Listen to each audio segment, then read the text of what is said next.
Hey guys, Assalamualaikum, it's me Nina and welcome back to Nina Story. Korang pernah dengar reinkarnasi ataupun kelahiran semula? Kalau dalam Islam, kepercayaan tentang reinkarnasi ni memang tak ada. Tapi ada sesetengah kepercayaan diorang memang percaya terjadinya reinkarnasi ataupun kelahiran semula. So cerita hari ni ada kaitan dengan kelahiran semula yang terjadi kepada sepasang kembar perempuan. Sampai sekarang ni pun, kejadian ni masih lagi dianggap misteri dan pelik. Sebabnya agak susah untuk dibuktikan dengan ilmu sains. Tapi betulkah diorang ni sebenarnya reinkarnasi daripada mendiang kakak diorang? Jom aku cerita dekat korang tentang apa yang terjadi dan betul ke yang diorang ni memang dilahirkan semula. So without wasting any time, let's get started.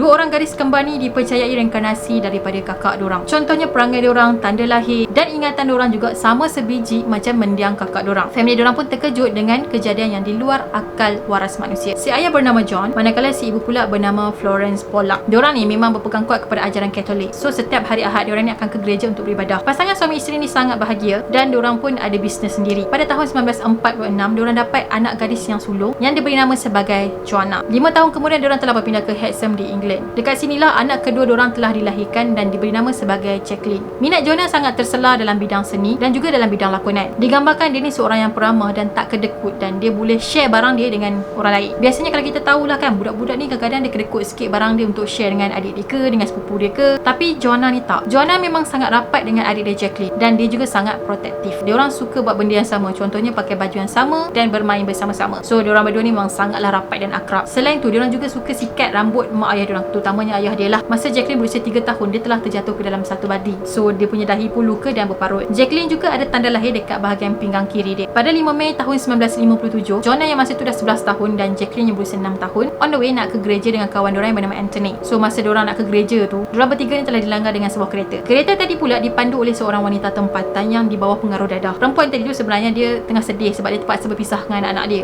Jadi pada hari tu, dia ambil dadah dalam jumlah yang agak banyak dan dia drive kereta. Plan perempuan tu sebenarnya dia nak bunuh diri. Tapi lain yang terjadi bila dia yang bunuh orang. So disebabkan dia masa tu di bawah pengaruh dadah, jadi dia tak boleh nak kawal kereta dia dan dilanggar diorang bertiga. Joanna, Jacqueline dan juga Anthony meninggal di tempat kejadian. Kehilangan dua orang anak perempuan secara serentak membuatkan pasangan suami isteri tadi memang terasa sangat kehilangan dan diorang ni murung. Tapi Florence lah yang paling teruk murung dia. Bila dia teringat je dua orang anak perempuan dia akan menangis non-stop. Lagipun anak diorang masih lagi kecil dan diorang tak sempat nak tengok dua beradik tu membesar depan mata diorang. Lepas kematian dua beradik itu, diorang laki bini ni sebenarnya selalu bergaduh. Sebabnya John percaya yang anak diorang berdua tu akan dilahirkan semula nanti. Florence ni pula jenis yang tak percaya langsung tentang benda-benda reinkarnasi atau kelahiran semula. Florence rasa yang suami dia ni terlalu taksub dengan benda-benda yang tak masuk akal. Florence hampir bercerai dengan John disebabkan dia dah tak tahan. Tak lama lepas tu diorang pun berancang untuk memulakan hidup yang baru, nak move on. Kemudian Florence telah disahkan mengandung. Awal tu dia disahkan mengandung seorang je, tapi time nak lahir rupanya anak dia ni kembar. Kalau ikut sejarah keturunan family diorang memang tak ada keturunan kembar. Jadi masa Florence pregnant tu, doktor memang sahkan yang dia mengandung baby seorang je. Kemungkinan untuk dia mengandung anak kembar tu, possibility dia agak rendah. Tuk masa lahir tu keluar kembar anak perempuan. So kelahiran kembar diorang ni membuatkan John dan juga Florence ni memang sangat happy. Ibarat diorang ni telah dikurniakan kembali anak perempuan diorang yang telah hilang dulu. Pada 4 Oktober pada tahun 1958, maka lahirlah dua orang bayi perempuan yang diberi nama sebagai Jillian dan juga Jennifer. Selepas bersalin, diorang pun pindahlah ke bandar yang lain untuk memulakan kehidupan yang baru. Makin kembar tadi membesar, makin banyak persoalan dan misteri yang muncul. Yang pertama, Jennifer ni dia mempunyai tanda lahir dekat bahagian kiri pinggang dia. Dan tanda lahir tu sebiji sama macam Jacqueline. Bukan tu je, dekat dahi Jennifer tu pun ada garis putih sama macam parut Jacqueline dulu. Bila kembar tu semakin membesar, perangai diorang sebiji macam mendiang kakak diorang. Diorang berdua memang sangat rapat dan diorang pun suka main dengan rambut ayah diorang. Manakala Jillian pula, perangai dia sama macam Joanna. Jenis yang peramah, tak kedekut, boleh share barang dia dengan orang lain. Dia pun suka berlakon sama sebiji macam perangai kakak dia si Joanna. Masa si kembar ni berusia 3 tahun, diorang telah berebut untuk bermain dengan anak patung milik kakak diorang. So Jillian nak anak patung Joanna, iaitu kakak sulung diorang. Jennifer pula, adik kembar dia, nak anak patung kakak yang kedua iaitu Jacqueline. Kalau korang pening dia macam ni, si kakak sulung dilahirkan sebagai Jillian dan kakak kedua diorang pula dilahirkan sebagai Jennifer. So diorang kata patung tadi tu sebenarnya hadiah daripada Santa Claus, tapi diorang tak tahu sebenarnya tu adalah patung kakak dia punya. Biasanya kan kalau budak-budak perempuan ni dia ada patung, diorang suka namakan patung diorang sebabnya diorang anggap patung tu macam kawan baik diorang. Dan secara spontan, kembar tadi tu telah menyebut nama patung tu sama macam nama patung yang kakak diorang bagi kat patung tadi. Tu yang membuatkan mak ayah dia ni speechless dan terkejut. Setelah sekian lama diorang meninggalkan Hexham, family tadi decide untuk kembali melawat. Masa diorang tengah jalan dekat sebuah taman, si kembar tadi beritahu dekat mak ayah dia yang diorang ni nak pergi main buaian. Diorang siap tunjuk lagi buaian tu kat mana, seolah-olah diorang dah pernah sampai dekat buaian tu, ataupun diorang pernah lepak, ataupun diorang pernah main-main dekat taman tadi. Padahal tu adalah first time diorang sampai dekat taman tu. Kembar ni juga sangat takut dengan kereta. Pernah dulu ada sebuah kereta yang lalu dekat dengan diorang. Diorang ni punya takut sampai berpelukan dan menjerit. Seolah-olah diorang ni macam pernah ada trauma tau. Florence juga pernah dengar anak kembar diorang ni bercakap pasal kemalangan yang pernah terjadi kepada kakak-kakak diorang. Padahal John dengan Florence tak pernah cerita sedetails tu kepada kembar tadi. Kembar ni juga selalu cakap benda-benda yang lepas, seolah-olah macam masa tu diorang tengah flashback. Kejadian ni memang bagi efek lah kepada mak dan ayah diorang. Diorang yakin dua orang anak perempuan diorang yang meninggal tu telah dilahirkan semula menjadi anak kembar diorang. Tapi bila umur kembar tadi mencecah 5 tahun, ingatan diorang pasal masa lepas dah mula hilang. So diorang memang dah tak ingat apa-apa lagi dan diorang pun dah tak bercakap pasal tu lagi. Kisah pasal kembar ni telah mendapat perhatian doktor psikiatri yang bernama Dr. Ian Stevenson dari Amerika. Dia telah mengambil masa yang lama untuk mengkaji benda ni. Jadi Dr. Ian dikatakan dia telah kaji sebanyak 14 kisah yang melibatkan kejadian reinkarnasi. So kesimpulannya dia kata kejadian reinkarnasi ni boleh terjadi. Tapi ada juga yang kata kisah reinkarnasi diorang berdua ni just harapan palsu John dan juga Florence. Seorang sejarah British kata bukti Dr. Ian yang mengatakan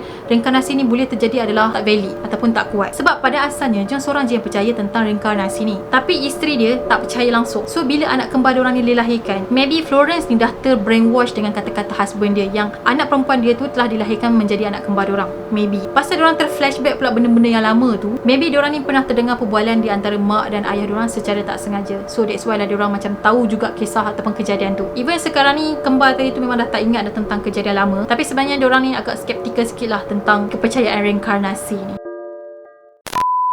Alright guys, apa pendapat korang tentang kisah kejadian reinkarnasi yang terjadi kepada kembar diorang ni? Secara jujurnya aku macam tak berapa nak percaya sikit lah tentang reinkarnasi. Mungkin semua tu just kebetulan macam yang sejarawan British tadi cakap. Tapi aku nak tahu jugalah pendapat korang, just komen dekat bawah, okay? Kalau korang suka dengan video-video ataupun konten-konten yang aku buat di channel Nina Story, jangan lupa untuk subscribe, tanda korang support aku. Dan jangan lupa juga untuk follow aku di Instagram. Kita akan jumpa lagi next video.